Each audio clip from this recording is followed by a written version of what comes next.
The Joe Rogan Experience. Just like there's a lot of dummies that will look at a guy like Mike Tyson and really think that they can kick his ass, there are people that look at a guy like you, like on stage, and they get upset at you for some reason. They get upset at you for getting that attention. They get upset. Oh yeah. But then you know they what? feel like they should be getting what you have. I thank God that every time one of them have stepped up, I had a baseball bat of jokes.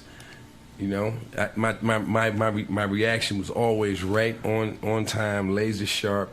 And they was burnt out of the audience like a cigarette. But you know, and he's been in the witness it, and I've been in the witness you doing it. I think you're one of the best I've ever seen do it. You inspired me when I seen the how deep you took it.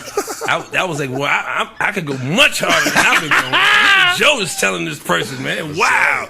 You know what I'm saying? I see you evaporate people, so that told me that it's something that you definitely got to have as part of your game. If you're gonna be standing up on the stage talking to people, you have to have the ability to, you know, to do that.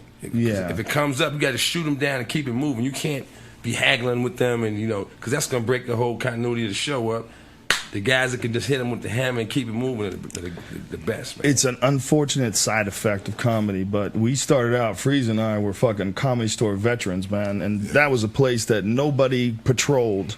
There was no manager shushing the room. The Comedy Store was run by the guy on stage, and occasionally dudes got kicked out because the comic would go, just get these fucking people out of here. God damn. It would get to the point where it was just, you had to kick them out before the show couldn't go on. But there was always something there. That place is always drama.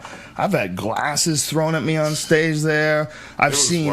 Remember when Holtzman got knocked out by Martin Lawrence's bodyguard? We were just talking about that. God damn, that place was chaos. I remember. I remember Eddie Griffin. We were in the main room. We had a show. It was Martin Luther King's birthday, and after the show. This was when a DJ came on. This is the first time I heard the song No Vaseline. Right. Ice. You remember that? Yeah. And the DJ played it, and Dr. Dre and all of the Dog Pound. And it was about Dr. Dre. Yeah, they were all there, and Dre went up on stage and snatched the record off the turntable and snapped it in half. And that kicked off a riot. Tretch was in there. Tupac was in there.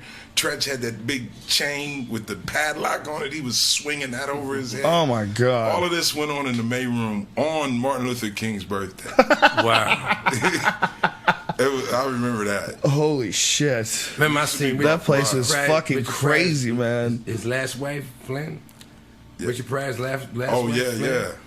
Seen the weirdest woman out there, boy. At the Comedy Store? Comedy Store. I was in the parking lot. Richard Pryor was performing that night.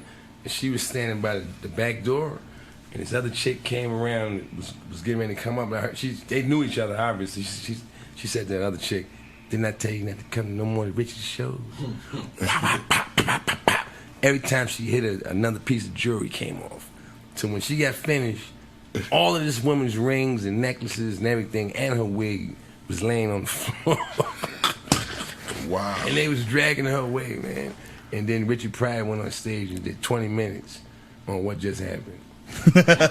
Classic, son. Took it straight to the stage. He went right on the stage with it? Straight to the stage. Oh, man. What year was this? They had to be in the 80s, man. You're like, 89, 90, something like that. Could you imagine if you fucking videotaped that? A long time ago. Wow. Can you imagine if you had a videotape no one was of that? expecting that. That was like on the moment. She said, didn't I tell you not to come to no more of the Richard shows? Pop, pop, pop, pop. Just started firing on it, man. How beautiful would that video be? To watch that, watch the ass kicking, to Pryor walking on stage, to Pryor talking about the ass kicking. It went all pre-show. You don't want to miss it. Yeah. I performed with 20 minutes on what just happened outside. I performed with Richard Pryor for a few weeks, right at the end, right when he stopped performing, when he was in a wheelchair. Remember when they used to carry him on stage? In the OR room. I remember that. I had to go on after him for weeks. When he did that. That was the always spot Mitzi always gave me right after Richard Pryor. Why you go on after Richard, Joe? And you would eat dick like no other time. Like, because it was sad. It was sad watching Richard. You know, I mean, it was cool because once Richard would open his mouth, it was him. Right. I mean, you know, you could tell that And then it was a weird effect because you'd be like, oh, yo, he's still there. He's still in there. Right. But then you would be like, wait a minute, he's in there. That's his body now. And that's what he's kind of, it seemed like he was more in prison after you heard him do stand-up. Because it was a realization, like, this is a man who has his wits, but does not have his motor skills and his functions, his bodily functions to match up with his wit. Right. And that just was, even though he was funny, even though he was sharp, it was sad. It was Yeah, sad. It seemed to me like there was a disconnect too towards the end. I don't think he was completely lucid. So when he would go on stage and talk about things, like, they didn't always make sense, and Right. you know, he was dying, you know, and he would get this huge round of applause when he got off stage, where people just would say, you know, hey man, when you look at him right now, man, there's not much time left, and this is one of the greatest comedians, maybe the greatest comedian to ever walk the face of the planet. Right. The most influential, I think, of all time.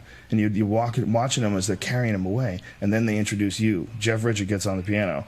Ladies and gentlemen, Joe Rogan from Hardball on Fox TV, please welcome Joe Rogan. And you go on stage and you have to do stand-up after Richard, and it takes at least 4 or 5 minutes to get him out of the room, because they're walking with him out of the room. They have to, because he can't really walk, so they have to carry him and walk with him really slowly, and everybody's clapping and standing, you know, like a war veteran just got off stage, you know. That's who did just get off stage. Yeah, you know? it's a good one. Yeah, Definitely, man. yeah.